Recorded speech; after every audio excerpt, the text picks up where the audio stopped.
Hey les bambing, j'espère que vous allez bien, en tout cas moi ça va nickel. On se retrouve aujourd'hui pour une nouvelle vidéo sur la Copa América, la deuxième journée des phases de groupe avec 8 matchs analysés ensemble qui se dérouleront le 26, 27, 28 et 29 juin.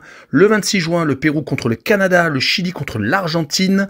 Également le 27 juin, l'Équateur contre la Jamaïque et le Venezuela contre le Mexique. Le 28 juin, le Panama contre le pays organisateur, les États-Unis, et l'Uruguay contre la Bolivie. Et enfin, le 29 juin, la Colombie contre le Costa Rica et le Paraguay contre le Brésil. N'hésitez pas à venir nous rejoindre sur le site VIP, les réseaux sociaux. Tout est à l'écran et en description. N'hésitez surtout pas à mettre votre critique positive ou négative et également votre petit pronostic. Le pouce qui va bien pour faire monter la vidéo le plus haut possible. Et n'hésitez pas à rejoindre la communauté. On est au-delà des 17 700. Merci encore. Mais avant de commencer, j'aimerais rappeler que mes résultats lors de la première journée de la phase de groupe ont été assez exceptionnels avec un 7 sur 8. Une seule erreur, c'était le Mexique qui n'a gagné que 1-0 alors qu'il devait gagner par plus de 1,5 but d'écart. Donc n'hésitez pas à venir me rejoindre, on va essayer d'être aussi fort lors de la deuxième journée. En tout cas, on commence le 26 juin par le Chili contre l'Argentine. Les Chiliens font partie des nations qui ont compté sur le continent sud-américain, mais ils sont avec des stars vieillissantes. Ils ne font pas partie, pour moi, des favoris pour gagner cette Copa América, et ils vont jouer contre des Argentins qui comptent encore Messi dans leur rang et qui font partie, par contre, eux, des favoris. Et quand on voit les premières rencontres, le Chili avait été accroché par le Pérou et avait fait 0-0, alors qu'il restait sur des victoires intéressantes contre l'Albanie et contre le Paraguay, à chaque fois 3-0, une seule défaite sur les 3 derniers matchs amicaux. C'était en France et ils avaient perdu que 3-2, donc c'était vraiment très intéressant. Et ils vont jouer contre des Argentins qui, eux, roulent sur tout le monde depuis leur titre de champion du monde. Ils ont très rarement perdu, même en qualification pour la Coupe du Monde. D'ailleurs, ils sont avec une première place au classement. Ils sont talonnés par l'Uruguay, qui est leur seul bourreau. Ils sont sur 9 victoires et une seule défaite sur les 10 derniers matchs, toutes compétitions confondues. Ils ont gagné la première rencontre 2-0 contre le Canada assez facilement.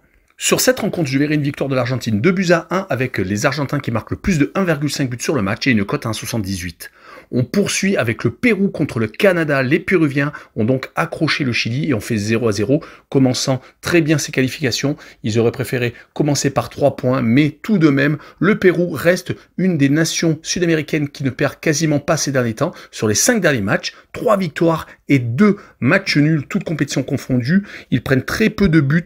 Ils restent même sur 3 clean sheets consécutifs et ayant fait 0-0 match amical contre le Paraguay et ayant gagné le Salvador 1-0 d'une courte tête. Ils vont jouer contre le Canada qui malheureusement a perdu donc contre l'Argentine d'entrée de jeu, un très gros morceau. Ils ont fait des matchs amicaux très intéressants et donc très difficiles contre les Pays-Bas où ils avaient perdu 4-0, mais également un 0-0 contre la France qui avait été inoffensive. Les Canadiens ne sont pas dans la même cour que des équipes comme l'Argentine, voire les grosses nations européennes, mais ils ont tout de même des gros joueurs comme Jonathan David qu'on connaît en France ou Davis qui joue au Bayern de Munich. Et sur ce match-là, je vois bien encore un 0-0 avec les deux équipes qui ne marquent pas et une cote à 1,75. On enchaîne avec l'Équateur contre la Jamaïque. L'Équateur a malheureusement perdu son premier match, prenant un rouge en première mi-temps. Ils ont mené tout de même 1-0, mais ont été renversés par le Venezuela. Dommage, car leurs 2 derniers matchs amicaux s'étaient soldés par 2 victoires contre la Bolivie et le Honduras. Ils avaient même marqué 5 buts. Ils avaient fait d'autres matchs amicaux contre l'Italie et l'Argentine, perdant 2-0 contre les Italiens et 1-0 seulement contre les coéquipiers de Messi. Donc c'était quand même des gros matchs amicaux. Ils avaient confirmé avec ces 2 victoires donc en match amical et depuis malheureusement donc ils sont avec 0 points dans cette poule et ils vont jouer contre une équipe de la Jamaïque qui a perdu contre le Mexique 1-0, qui avait fait des matchs amicaux contre des équipes de moindre valeur, le Panama tout de même 1-0 et la République dominicaine et la Dominique. Ils ont voulu prendre le plus de confiance possible. Mais sur ce match-là, je vois quand même l'Équateur s'imposer 1-0 avec le moins de 2,5 buts sur le match et une cote à 1,74.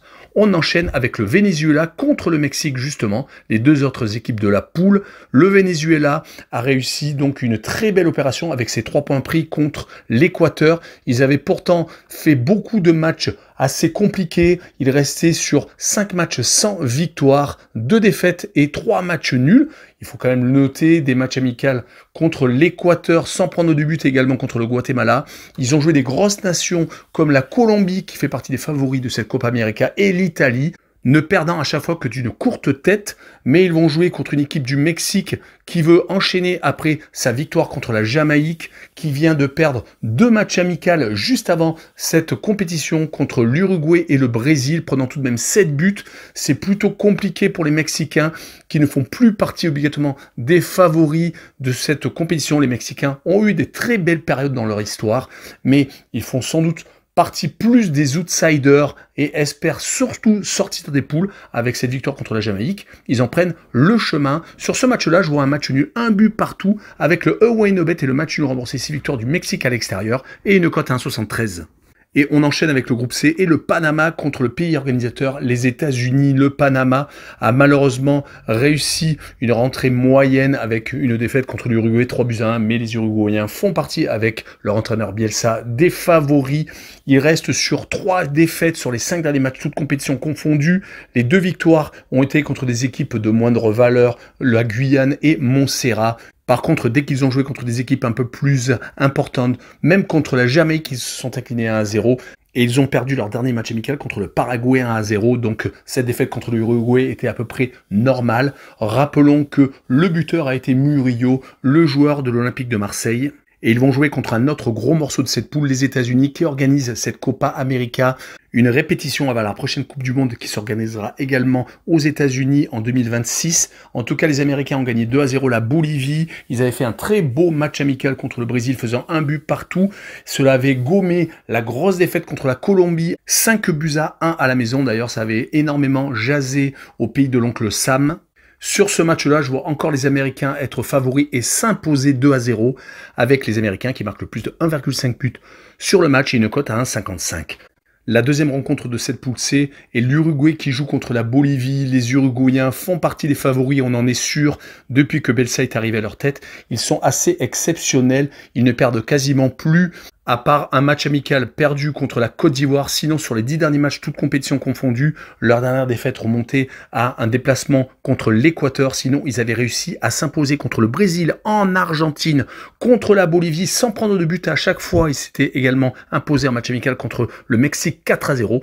Ils ont donc continué à s'imposer contre le Panama 3-1 lors de la première journée.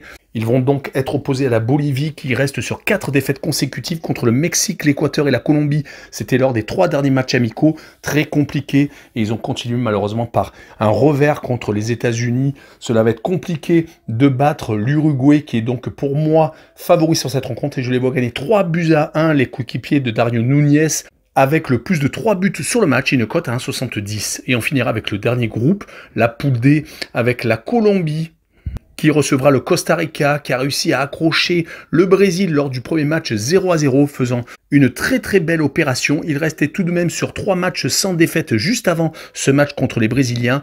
Il n'avait pas pris de but à chaque fois contre l'Uruguay, également contre des équipes de moindre facture comme Saint Kitts et Nevis et contre Grenade. Mais c'est tout de même à noter qu'il reste sur 4 clean sheets consécutifs pour les Colombiens. Par contre, c'est assez exceptionnel. Ils viennent encore de gagner contre le Paraguay. Ils avaient réussi lors des matchs amicaux à étrier les États-Unis 5-1, je vous l'ai dit un peu plus tôt, la Bolivie, la Roumanie. Ils avaient même réussi à s'imposer en Espagne 1-0. Ils restent actuellement sur 9 victoires consécutives. On n'oubliera pas également une victoire contre le Brésil lors des dernières qualifications pour la Coupe du Monde. Cela va être donc compliqué pour le Costa Rica et je les vois s'incliner 2-0 contre les Colombiens avec la Colombie qui marque le plus de 1,5 but sur le match et une cote à 1,55. On finira avec le Paraguay contre le Brésil. Le Paraguay est une équipe qui a toujours été très compliquée à manœuvrer. Ils ont perdu que 2-1 contre les Colombiens. Ils restaient sur une petite victoire contre le Panama juste avant, mais ce n'est pas obligatoirement la meilleure des périodes pour les Paraguayens qui n'ont gagné donc qu'une seule fois sur les 5 derniers matchs, toutes compétitions confondues. Ils se sont inclinés par exemple contre les Colombiens, contre les Chiliens. Combiné au 0-0 contre les Péruviens, montre que malheureusement, ils ont des fois des absences offensives. Du côté des Brésiliens, ça devient inquiétant avec ce 0-0 contre le Costa Rica. Ils ont tout de même enchaîné des matchs sans défaite. Ils en sont actuellement sur 5, toutes compétitions confondues. Ils avaient réussi à s'imposer en Angleterre, à faire match nul contre les Espagnols. Mais c'est une équipe qui a tendance à des fois se reposer trop sur leur talent offensif comme Vinicius Junior. Et s'ils sont Dans une période beaucoup moins faste, eh ben, le Brésil a tendance à ne plus s'imposer. On n'oubliera pas que Neymar est blessé et qu'il ne joue pas cette Copa América.